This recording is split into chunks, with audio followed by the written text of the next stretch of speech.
بدر فرو زلا بايدا وخلاد إلا در محبويا وخلاد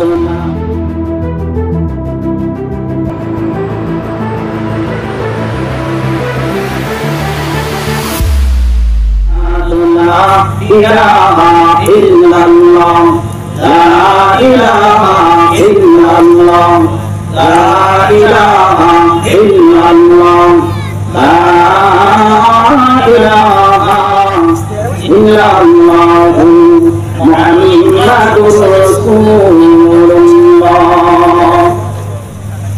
الحمد لله الله تعالى شان দরবারে শুকরিয়া আদায় করি যে মহান মালিক আমাদেরকে প্রতি সালাম মুহাম্মাদিয়া দারুল উলুম মাদ্রাসা রাসূল মাহফিলের আসার মতো বসার মতো যে তৌফিক আল্লাহ তাআলা দান করেছেন সেজন্য শুকরিয়া আদায় করি জোরে সরে বলি আলহামদুলিল্লাহ। আমরা সকলে এই মাহফিলে আসতে গেলে ছুটি না বেতন আসলে আমার মনে হচ্ছে যে সকলে ছুটি দিতে পারি নাই। ছুটি হয়েছে এক শ্রেণীর মানুষ যারা দোকানে আড্ডা দোকানে কেনা বেচা তো করতে পারে করে এরপরে শুধু ঘুরতেছে দোকানে শুধু ঘুরতেছে ঘুরতে ঘুরতে শুধু গ্রামে আজকে মাহফিলে তাদের জন্য কোন সুফল হয়ে আসবে না বলেন আসবে যারা এই ময়দানে আসবে ইনশাআল্লাহ আর না হলেও তাদের আমল নামাজ থেকে আল্লাহ তাআলা গুনাহ সগীরাগুলি সরে ফেলতেছেন বলেন সুবহানাল্লাহ। ঠিক ঠিক না এর সাথে সাথে যদি গুনাহের জন্য তওবা করা হয় আল্লাহ তাআলা বড় বড় গুনাহকে আল্লাহ তাআলা মাফ করে দিবেন সুবহানাল্লাহ। এজন্য বলেন আজকে তিন জলসা তিন মাসমা জান্নাতের বাগান এই বাগানে একমাত্র কেবলমাত্র শুধুমাত্র জান্নাতি মানুষ যারা তারাই করতে পারে ঠিক না।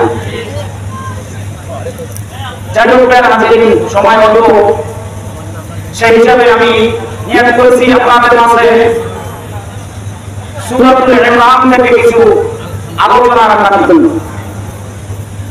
এর শুরুতেই কারণে চলে গেল যেটা হয়ে গেছে যাই হোক সময় সঙ্গে দীর্ঘ আলোচনার সময় নেই তবে আমরা সরাসরি কোরআনের আলোচনা থেকে চলে যাই।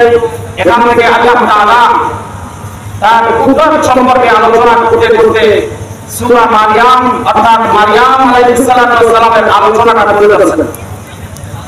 এই সূরা মারইয়াম আল্লাহ তাআলা এমন একজন মহিলা এমন একজন নারীকে আল্লাহ তাআলা দুনিয়ায় পাঠিয়েছেন একক নামে এক নারীর সম্পর্কে আল্লাহ তাআলা একটা সূরা নাযিল করেছেন বলেন সুবহানাল্লাহ। সূরাতুন নিসা আছে নিসা বলতে तमाम দুনিয়ার হযরতে হাওয়া আলাইহিস সালাম থেকে শুরু করে কিয়ামত পর্যন্ত যত মানবজাতি মহিলা আসবে সকলকে উল্লেখ করে সূরাতুন নিসা ঠিক ঠিক না ভাই।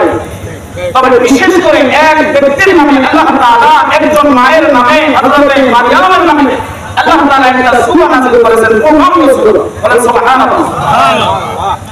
তবে হযরতে মারইয়াম আলাইহিস সালামের সন্তান হযরতে ঈসা রূহুল্লাহ সকলে বলেন সুবহানাল্লাহ সুবহানাল্লাহ। আজকে ঈসা রূহুল্লাহর বাবার নাম জানেন না? না বাবা আছেন নেই। বাবা ছাড়া কেমন করে দুনিয়ার মধ্যে সন্তান সৃষ্টি হতে পারে? ওই আমরা যদি একটু পিছনের দিকে তাকাই ওই পিছনের সামনে হযরতে আমাদের আদি পিতা আদম আলাইহিস সালাম তার কথা যদি স্মরণ করি তাহলে দেখা যাবে তার কোনো আব্বাও নেই তার কোনো মাও নেই। কে করেছেন? আল্লাহই করেছেন।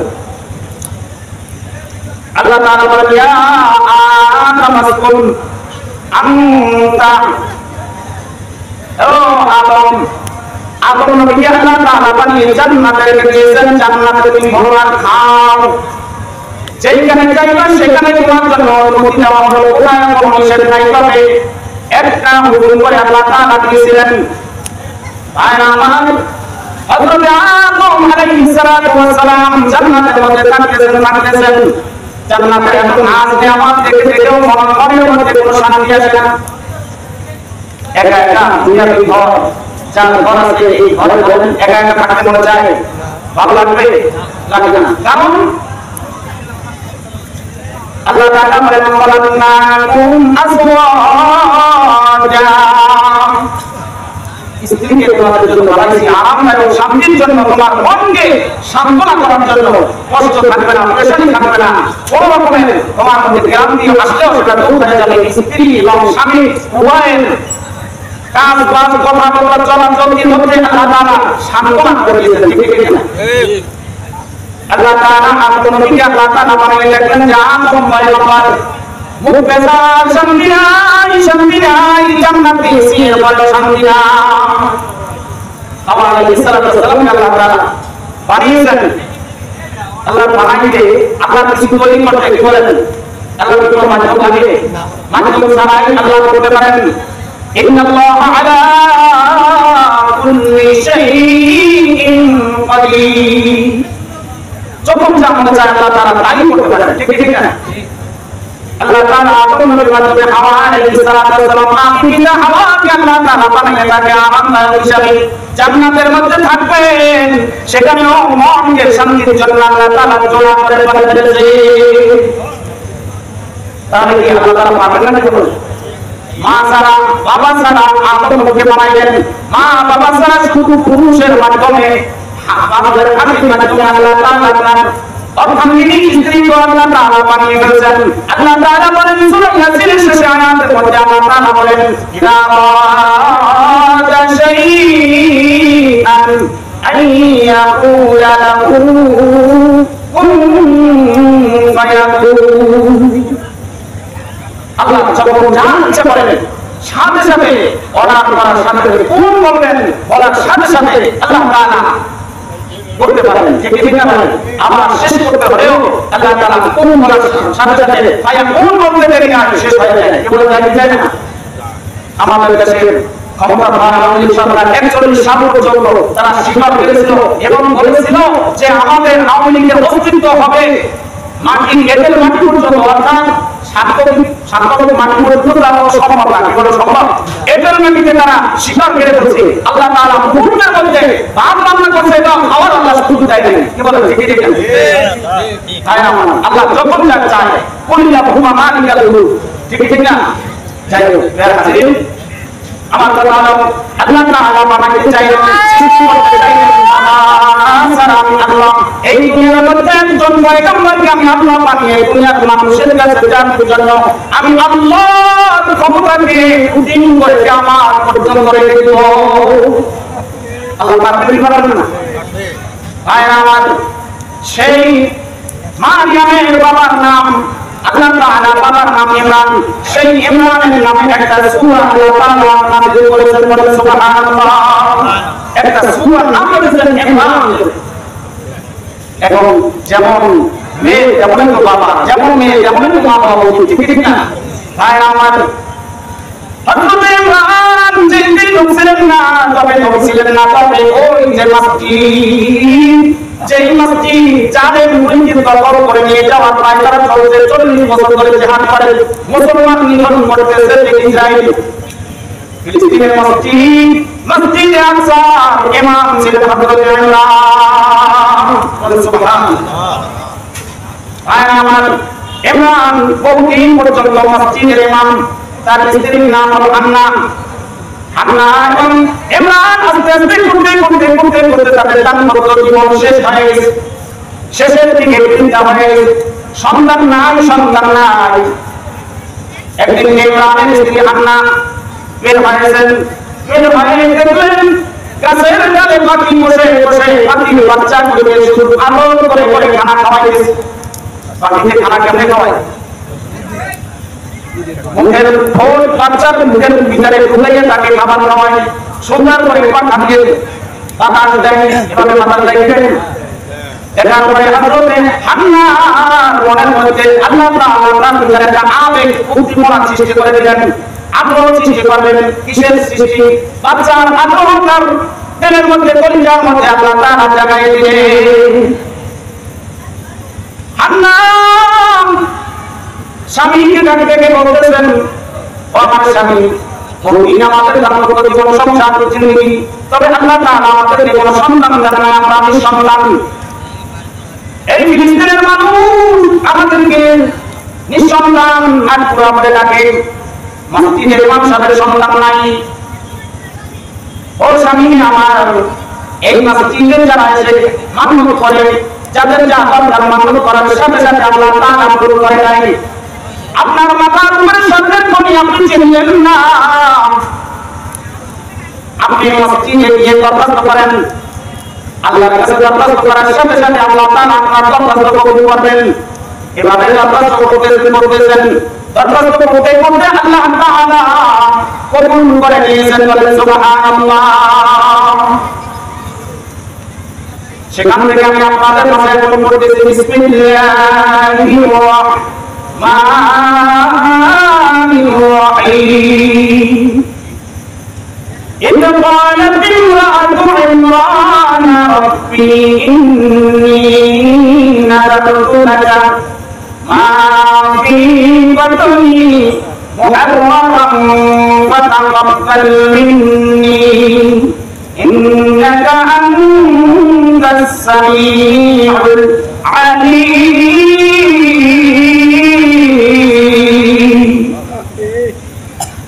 আল্লাহ তাআলা কোরআনের মধ্যে বলেছেন, দেখেন হযরত ইমরান এবং তার স্ত্রী হান্না আল্লাহর কাছে মানত করেন, আল্লাহ তাআলা মানত কবুল করে নিয়েছেন, বলেন সুবহানাল্লাহ। কি মানত করে দেখেন, আমরাও মানত করি না? সন্তান মাত্র অসুস্থ হলে, রোগে আক্রান্ত হলে আমরাও মানত করি, তবে আমাদের মানত আর হযরত ইমরানের মানত কিন্তু ভিন্ন টাইপের, ঠিক না? অনেকে মানত করে আমরা সন্তান নাই, ছেলে নাই, শুধু মেয়ে না, একটা একটা করে মানুষ তিনি মাঝে পর্যন্ত হয়ে গেল, আল্লাহ একটা সন্তান দাও, তিনি এর পরে রাখবো, তারপর আমরা সাইড বানাবো। এর যদি ভালো হয়, চেহারা যদি সুন্দর হয়, তাহলে তাকে স্কুলে পাঠায় সরকারি চাকরির জন্য, ঠিক না? আল্লাহ তাআলার কাছে দরখাস্ত করেন, মালিক আমি আপনি যদি আমাদেরকে সন্তান দেন, এই সন্তান আপনার এই ঘর মসজিদে আকসায় ওয়াকফ করে দিব, বলেন সুবহানাল্লাহ। এখানে বলছে ইমরান রব্বি নাযারতু লাকা মা ফি বাতনি মুহাররাম ফাতাকাব্বাল মিন্নি ইন্নাকা আনতাস সামিউল আলিম। আল্লাহ আপনি আমাদেরকে যে সন্তান দিয়েছেন, এই সন্তান আপনার ঘরের জন্য আমি অর্পণ করে দিলাম। দোয়া করার পরে তারপরে তাকে দেখি মসজিদে অর্পণ করবে, মেয়ে সন্তান দেওয়া হবে বলে, তারপরে আশা হলো আমাকে আল্লাহ সন্তান দাও, সেই সন্তান না হবে ছেলে, তাকে আমি আল্লাহর তোমার মসজিদে অর্পণ করবো, আপনার মসজিদে খেদমত করবে। দেখেন আল্লাহ তাআলা আমার মানবকে কবুল করে নিয়েছেন, মানব কবুল করার পরে তারপরে সন্তান এসেছে। সন্তান আসার পরে এবার আস্তে আস্তে গর্ভের বয়সে সন্তান ভূমিষ্ঠ হয়েছে। সন্তান ভূমিষ্ঠ হওয়ার পরে হান্না তার স্ত্রীকে দেখতেছে, আমি যে সন্তান প্রসব করলাম, এই সন্তান আল্লাহ তাআলা আমাকে ছেলে দেন নাই, দিয়েছেন কি মেয়ে, আমাকে একটা মেয়ে সন্তান আল্লাহ দিয়েছে। এবার চিন্তা করতেছে, হায় হায় আমি চাইলাম আল্লাহর কাছে ছেলে, আমাকে আল্লাহ দিয়েছেন মেয়ে, মানত করেছি আল্লাহ দেব মসজিদে আকসায়, কেমন করে মেয়ে সন্তান মসজিদে আকসায় দেব, এটা তো মনে হয় আল্লাহ তাআলা আমার মানবকে কবুল করেন। দেখেন আল্লাহ তাআলা এমনকে বলতেছেন, আল্লাহ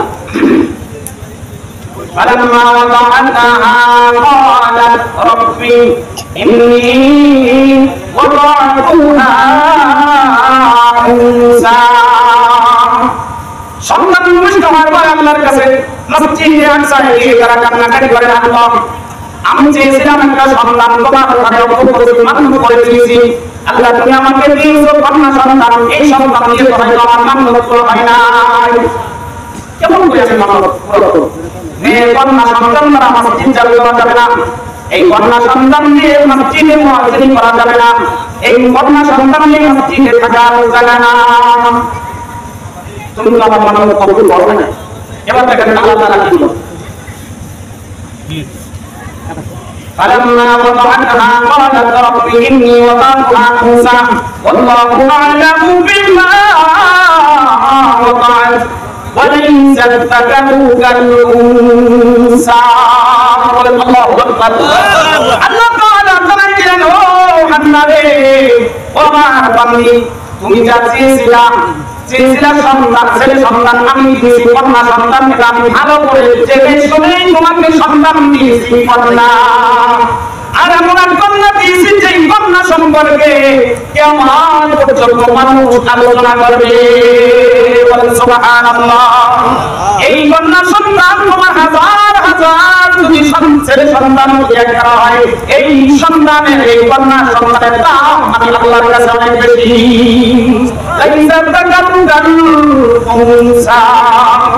আল্লাহ তাআলা কিছু কবিতাতে আলোচনা আছে আল্লাহ তাআলা বলেন সুবহানাল্লাহ তারপর একজন হযরত মারিয়াম আয়াত আল্লাহ সাল্লাল্লাহু আলাইহি ওয়াসাল্লামের সাথে জান্নাতে সমস্ত মানুষ যাবে জান্নাতে যাওয়ার পরেও পয়গম্বর মুহাম্মদ রাসূলুল্লাহ সাল্লাল্লাহু আলাইহি ওয়াসাল্লামকে আল্লাহ তাআলা ইসলাম সাজাইয়া বিশাল বড় বিবাহের আয়োজন করলেন সুবহানাল্লাহ আল্লাহ তাআলা তিনজন মহিলার সাথে আল্লাহ তাআলা বিশ্বনবী সরকারে তো আলম সাল্লাল্লাহু আলাইহি ওয়াসাল্লামের সাথে দুনিয়ার যত জান্নাতি মানুষ হবে তাদেরকে বর সাথী হিসেবে রাইয়া আল্লাহ তাআলা বর হিসেবে মুহাম্মদুর রাসূলুল্লাহ সাল্লাল্লাহু আলাইহি ওয়াসাল্লামের সাথে বিবাহ বন্ধনে আবদ্ধ করবেন বলেন সুবহানাল্লাহ সুবহানাল্লাহ কয়জন মহিলার সাথে তিনজন সন্তান আছে সবাই আয়ামান আল্লাহ নবী সাল্লাল্লাহু আলাইহি ওয়াসাল্লামের সাথে বিবাহ বন্ধনে আবদ্ধ করবেন এক নম্বরে হযরত মারিয়াম দুই নম্বর মহিলা হবেন ওই জালেম ফিরাউনের স্ত্রী আসিয়া তার সাথে আল্লাহ তাআলা এরপরে তৃতীয় ব্যক্তি হলেন হযরত মুসা কালিমুল্লাহ মুসা আলাইহিস সালাতু ওয়াস সালামের বরণ খুশবু ফাইনাল যেই কথা বলতেছিলাম আল্লাহ তাআলা বলেন ও আল্লাহর তুমি কি সন্তান প্রসব করেছো আমি ভালো করে জানি বলেন জানেন কি না আগেকার যুগে এরকম আলোচনা ছিল না এরকম ইলেকট্রনিক যন্ত্র ছিল না সেই যন্ত্র দ্বারা গিয়ে চেকআপ করে বের করবে যে আমার কি সন্তান আল্লাহ দিয়েছে ভবিষ্যৎ হওয়ার আগ পর্যন্ত তারা সন্তান নির্ণয় করতে পারছে না ঠিক ঠিক না ভাই আমার আল্লাহ কান্নাকাটি করতেছেন আল্লাহ দরবারে কি কাঁদতেছেন আল্লাহ তুমি আমার মান্যতকে কবুল করো নাই আল্লাহ বলেন হ্যাঁ তোমার মান্যত আমি আল্লাহ কবুল করে নিয়েছি বলেন সুবহানাল্লাহ এবার দেখেন আল্লাহ তাআলা বলেন আল্লাহু আ'লামু বিমা ওয়া'আদ وليس الذكر كالأنثى وإني سميتها مريم وإني أعيذها بك وذريتها من الشيطان الرجيم আল্লাহ তাআলা বলেন ও মারিয়াম তুমি সন্তান প্রসব করবে তার আগে আমি আল্লাহ জানি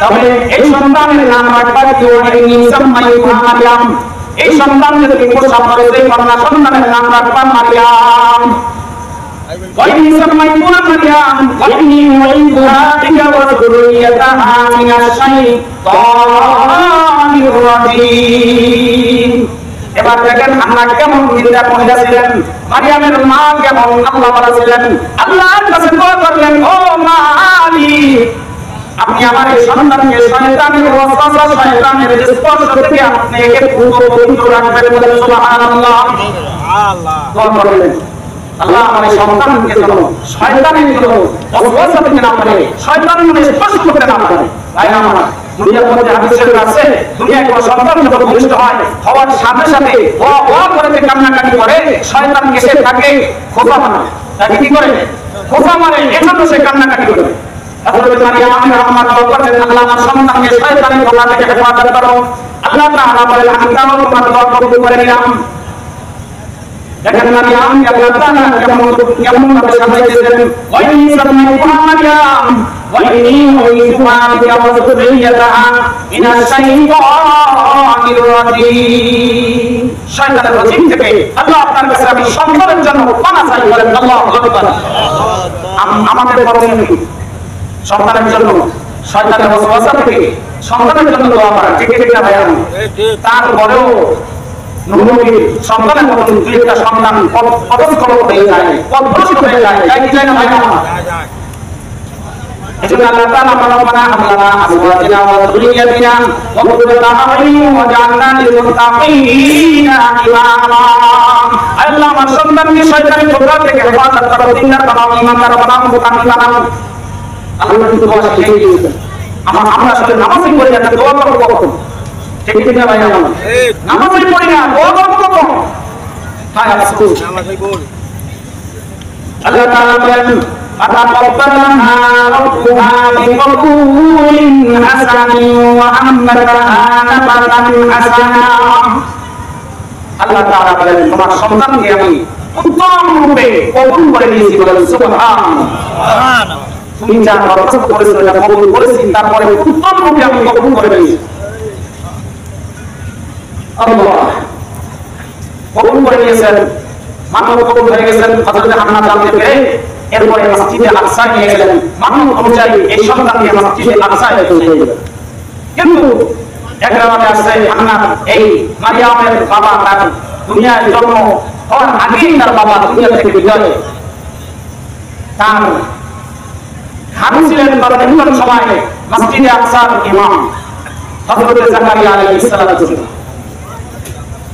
হান্না এসে তার ভগ্নিপতি অর্থাৎ মারিয়ামের হারুন কাছে গিয়ে বলেন যে এই অবস্থা আমার এই সন্তানকে মসজিদের জন্য আমি লক্ষ্য করেছি তুমি গ্রহণ করে না আমি রাখতে চাই না আল্লাহ হুকুম অনুযায়ী মসজিদে পৌঁছে দিলেন পৌঁছানোর সাথে সাথে উনি হলেন হযরত জাকারিয়া হলেন মসজিদের ইমাম যেই মসজিদের ইমাম থাকেন তারাই তো বেশিওয়ালা বেশি থাকে বলেন ঠিক না এলাকার মধ্যে কমিটি তারা বলছে সন্তান ইমাম সাহেব এই সন্তান কন্যা সন্তান মসজিদে রাখা হবে না অনেক বছর পরে আল্লাহ তাআলা তাদের মধ্যে আবার অন্তরের মধ্যে এমন এলকা দিয়ে দিলেন যে হ্যাঁ রাখা যাবে মানব করা সন্তান রাখতেই হবে তাহলে একে কি করবো আমরা রাখবো আপনি ইমাম সাহেব হয়ে মাকতুবারি করতে পারবেন না বর্তমানে ক্লাসে কি আছে না অনেক আছে না আমরা মাকতুবারি করবো ইমাম সাহেব পারবে না হুজুর করতে পারবে না ওই সময় এরকম একটা সর্বনাশ শুরু হয়ে গেল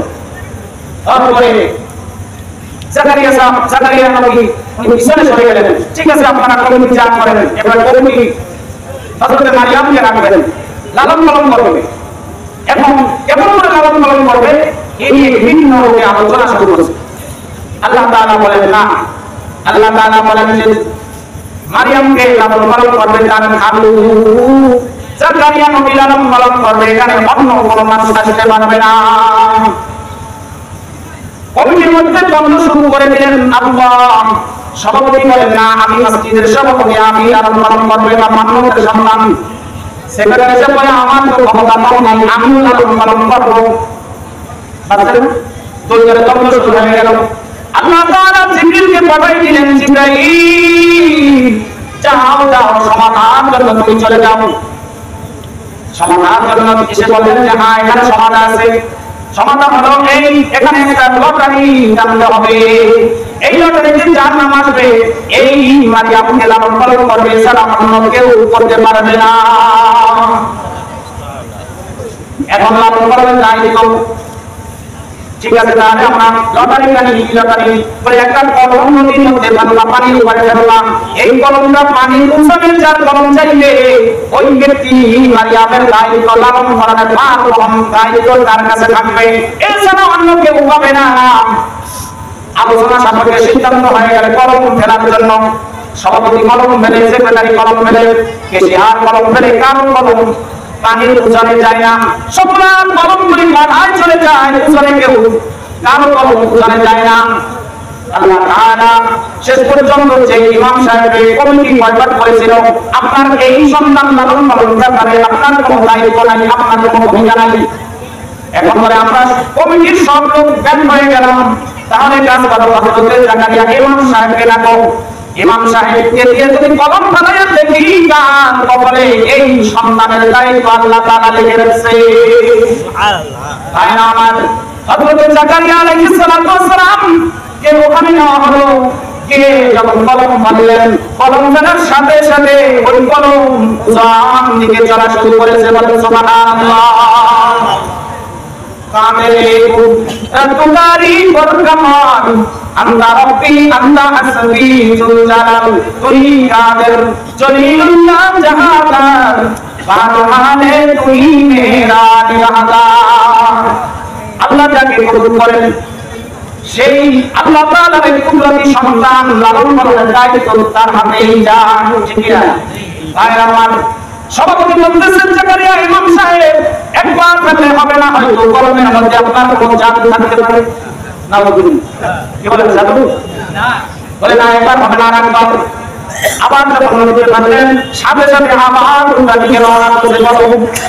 এজন্য আল্লাহ তাআলা বলেন দেখেন ওয়াকাফফানাহা জাকারিয়া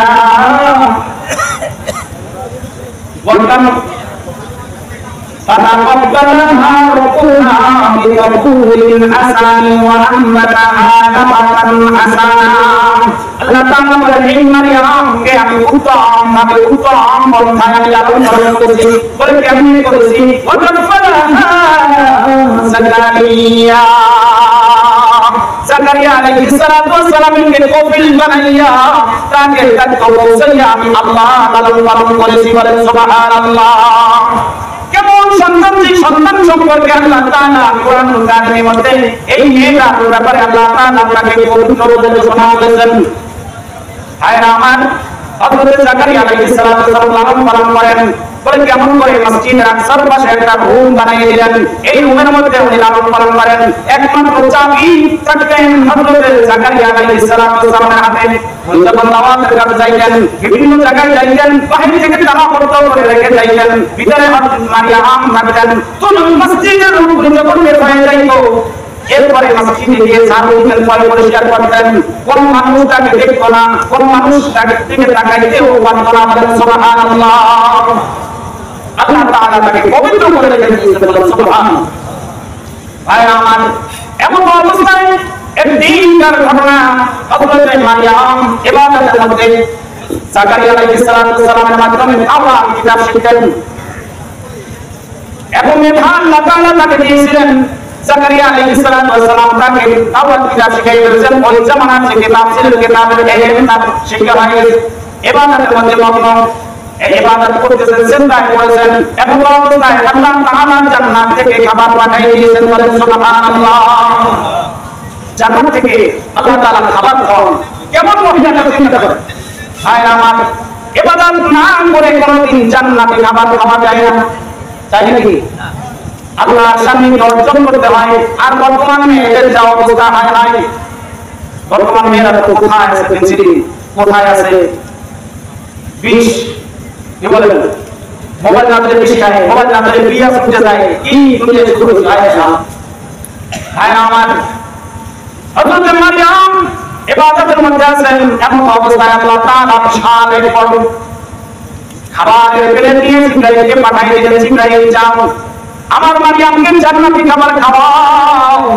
খাবার খেয়ে তাকে জান্নাতি মানুষটার মাধ্যমে আমি আল্লাহ পাঠাবো।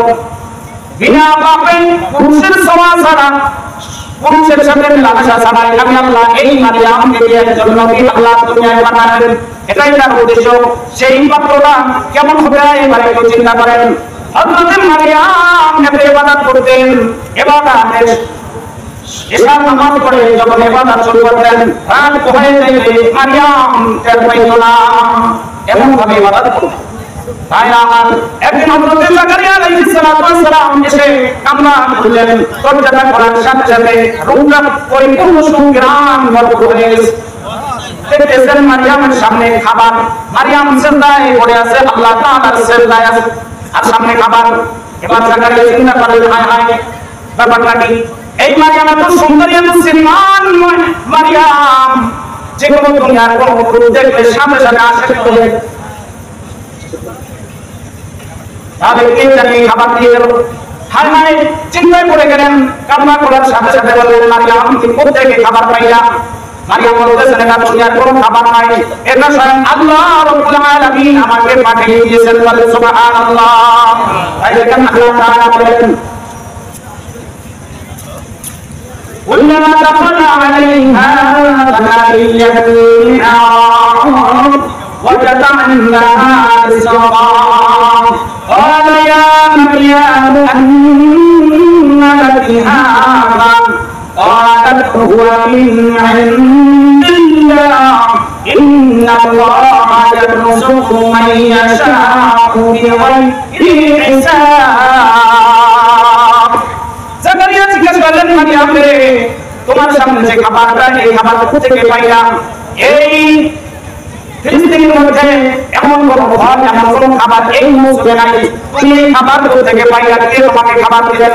মারিয়াম বলতেছে, এটা দুনিয়ার কোনো মানুষের খানা নয়, এখানে তুমি এই খাবারটা দুনিয়ার কোনো খাবার নয়, এই খাবারটা মিন রাব্বি ইন্দিল্লাহ ওয়া মিন ইন্দিল্লাহ, এটা স্বয়ং আমার আপনার প্রভু রব্বুল আলামিনের দরবার থেকে এসেছে।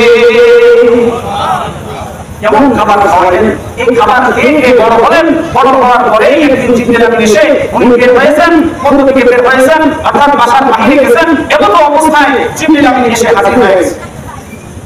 বাংলার কথাটা বলে দিই, আল্লাহ তাআলা বলেন, আসার সাথে সাথে মারিয়াম পর্দা আবৃত করলেন, করার পরে জিবরাইল বলেছেন, আমি তো কোনো মানুষ নই, আমি তো ফেরেশতা, আল্লাহর পক্ষ থেকে তোমার কাছে এসেছি। বলে আমার কাছে কেন এসেছেন? বলে আল্লাহ তাআলা তোমাকে একটা সন্তান, একটা গোলামের সুসংবাদ দিয়েছেন, এটা নিয়ে আমি তোমার কাছে এসেছি। আমি কোনো মানুষ নই, আমার মধ্যে যৌন চাহিদা নাই, আমি তোমার ইচ্ছার উপরে লুণ্ঠন করব না, হামলা করব না, অতএব তোমাকে একটা সন্তানের সুসংবাদ দেওয়ার জন্য আমি এসেছি। তাই আমার এটা কি ইবাদতের মধ্যে হয়েছে? ইবাদত করার মাধ্যমে হয়েছে। এখন এই আলোচনার মাধ্যমে এই ঘটনার থেকে একদল মানুষ তারা বলতেছে, এই মারিয়াম হলেন আল্লাহর স্ত্রী, হলেন নাউজুবিল্লাহ। আর রাসূলুল্লাহ ঈসা আলাইহিস সালাম আল্লাহর সন্তান, নাউজুবিল্লাহ। তিন কথার ইবাদত করে, আমরা কয় কথার ইবাদত করি? এক কথা। আল্লাহর কাছে দরখাস্ত করবে, আল্লাহ আপনি আমাদেরকে আমাদের ইবাদতকে আল্লাহ কবুল করেন, আমাদেরকে দ্বীনের মধ্যে রাখেন। আমার জীবন, আমার মরণ, আমার জিন্দেগি, আমার জীবন, আমার মরণ, আমার জিন্দেগি, কবুল করেন আমার বন্দেগি, আমার জীবন, আমার মরণ, আমার জিন্দেগি। সকলের জন্য দরখাস্ত থাকবে, আল্লাহ আমরা দুনিয়া থেকে বিদায় নিব, কি নিয়ে রওনা করব, এটা আমাদের এই মাহফিল থেকে অর্জন করতে হবে, ঠিক না? হযরত মারিয়াম আলাইহিস সালামকে আল্লাহ তাআলা দুনিয়ায় বসে জান্নাতি খাবার খাওয়াইলেন। ফেরাউনের স্ত্রী হযরত আসিয়াকে আল্লাহ তাআলা জান্নাতি খাবার, জান্নাত দেখাইয়া দুনিয়া থেকে নিয়েছেন। পয়গম্বর নবী সাল্লাল্লাহু আলাইহি ওয়াসাল্লাম হাবিবে কাবা থেকে যখন মিরাজে গেলেন, বাইতুল আকসায় রওনা করেছেন, বলাকের পিঠে উঠে কিছুদূর যাওয়ার পরে নবীজি নাকের ডগায় ঘ্রাণ পাইলেন। ওই ঘ্রাণটাকে জিব্রাইল বলে, এখানে ওই লোক দাপন যে ফেরাউনের স্ত্রী আসিয়া এবং তার সন্তানগুলিকে এখানে আত্মীয়মুক্তি সহকারে দাপন করেছে, সেই সংগ্রাম, জান্নাতি ঘ্রাণ এই জমিন থেকে প্রকাশ পাইতেছে। বলে সুবহানাল্লাহ। ভাই আমার, ঈমানের উপরে অটল থাকতে হবে, ঠিক না? আমরা যদি সেই ঈমানকে পরিহার করতে পারি, ঈমানকে মজবুত করে রাখতে পারি, ইনশাআল্লাহ আমাদের জান্নাত অবধারিত। আল্লাহ আমাদের সবাইকে কবুল করুন, সকলে আমিন।